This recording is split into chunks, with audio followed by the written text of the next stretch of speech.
আরে বাহ, দেখে তো হুবহু আসল টাকার মতো লাগতেছে। এই টাকা যদি একবার বাজারে চলাতে পারি, এভাবে টাকা বানিয়ে আমি কোটিপতি হয়ে যাব। কিন্তু এই টাকা আমি বাজারে চালাবো কি করে? যদি ধরা খেয়ে যাই তাহলে তো একটা মায়ের মাটিতে পড়বে না, সবগুলো আমার পিঠের উপর দিয়েই যাবে। এই কাজের জন্য একটা মুরগি জোগাড় করতে হবে। আগে টাকাগুলা কেটে সাইজ করে নি আমি। বাহ, সব টাকা রেডি। এবার এই টাকাটা বাজারে চালাতে পারলেই হলো। দেখি কোন মুরগি পাই কিনা। ভাই জি ভাই, কি লাগবে আপনার? ভাই আমার একটা চাকরি ছিল, ওটাও চলে গেছে। বাড়িতে 2 দিন ধরে বউ বাচ্চা না খেয়ে আছে, যদি কিছু টাকা সাহায্য করতেন। মেঘ না চাইতেই জল, একেই মুরগি বানাতে হবে। ও আচ্ছা আচ্ছা, আপনার সহযোগিতা লাগবে না? জি। আচ্ছা ভাই, আপনি একটু দেখে বলেন তো এই টাকাগুলো আসল টাকা নাকি নকল টাকা? এইগুলা তো আসল টাকা ভাই। আসল টাকা, তাই না? কিন্তু ভাই কাউকে বলিয়েন না এই টাকাগুলো হচ্ছে নকল টাকা। নকল টাকা? কিন্তু এগুলো তো বোঝাই যাচ্ছে না এগুলা যে নকল টাকা। আরে ভাই, আমি এমন একটা টেকনিক দিয়ে এই টাকাগুলো বানাই, কেউ বুঝতেই পারবে না যে এগুলো নকল টাকা। আপনি যদি এই টাকা বাজারে গিয়ে চালাতে পারেন, তাহলে আমি আজ থেকে যত নকল টাকা বানাবো তার অর্ধেক আমি আপনাকে দিয়ে দিব। অর্ধেক দিবেন? হ্যাঁ হ্যাঁ, আচ্ছা ঠিক আছে ভাই। ঠিক আছে, যান। পাইছি একটা দোকান, এই দোকানে চালাতে পারে কিনা দেখি। ভাই জি ভাই, ভাই কলা কত করে? কলা এক পিস 10 টাকা করে ভাই। আচ্ছা ভাই, তাহলে আমাকে এই পোড়াটাই দেন।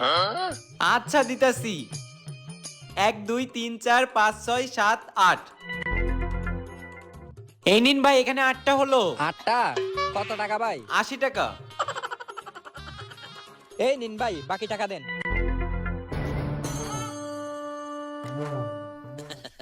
আল্লাহ ধরা যেন না খাই, মাবুদ রক্ষা করো তুমি। আচ্ছা দিচ্ছি। এই নেন আপনার বাকি টাকা। আচ্ছা ঠিক আছে ভাই। ঠিক আছে। শালার এই ছেলেটা এখনো আসতেছে না কেন বুঝতেছি না।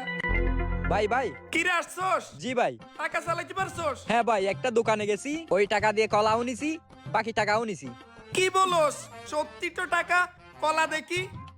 আরে বাহ, তুই তো কাজ পারছস বেটা, টাকা তো চলতেছে আমাদের। ভাই তাহলে কি এবার আমাকে অর্ধেক টাকা দিবেন? আরে বেটা, টাকা তো দেবো, কিন্তু একটা চালাইতে পারলে তো বুঝতে পারবো না যে টাকাগুলো চলবে কিনা। হয়তো ওই লোকটা বোকা, আরেকটা চালাই দে। ওই টাকাটাও যদি চলে তাহলে বুঝতে পারবো যে আমাদের সব টাকা চলবে, ঠিক আছে? আচ্ছা ঠিক আছে ভাই। যা, তাইলে কিছু কিনে নিয়ে আমি এখানেই দাঁড়িয়ে আছি। তাড়াতাড়ি আসিস। টাকাগুলো চলে কিনা দেখি। তোর অর্ধেক কেনা 1 টাকাও দিব না, তোরা তো লাত্তি মেরে দৌড়াবো শালার পুত। আমি তো কোটিপতি হবে এই টাকা দিয়ে। ভাই হ্যাঁ ভাইয়া, কি লাগবে আপনার? ভাই আমাকে একটা ওই লেক্সাস বিস্কিটের প্যাকেট দেন। Lexus biscuit? মুস্তাকিম, জি ভাই। একটা লেক্সাস বিস্কুটের প্যাকেট নিয়ে আসো তো। আচ্ছা ঠিক আছে ভাই। এই নেন ভাই। এই নেন আপনার লেক্সাস বিস্কুট, 140 টাকা দেন। 140 টাকা? জি। এই নিন ভাই 1000 টাকা, বাকি টাকা ফেরত দেন। 1000 টাকা? আল্লাহ মাবুদ, এইবারও যাতে ধরা না খাই, মাবুদ রক্ষা করো। টাকাটা কেমন যেন পাতলা পাতলা লাগতেছে। এটা তো জাল টাকা। বুঝতে পারছি, এই লোক তাহলে জাল টাকার ব্যবসা করে। দাঁড়া, তোরে মজা দেখাচ্ছি। তো ভাই বাকি টাকা ফেরত দিব, তাই না? জি ভাই। আচ্ছা দাঁড়ান, আমি বাইরে আসতেছি।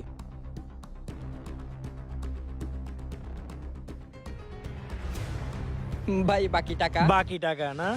এই ব্যবসা কয়দিন ধরে করতেছো? কিসের ব্যবসা ভাই? এই যে বেজাল টাকা নিয়ে আমার কাছে পণ্য কিনতে আসছস।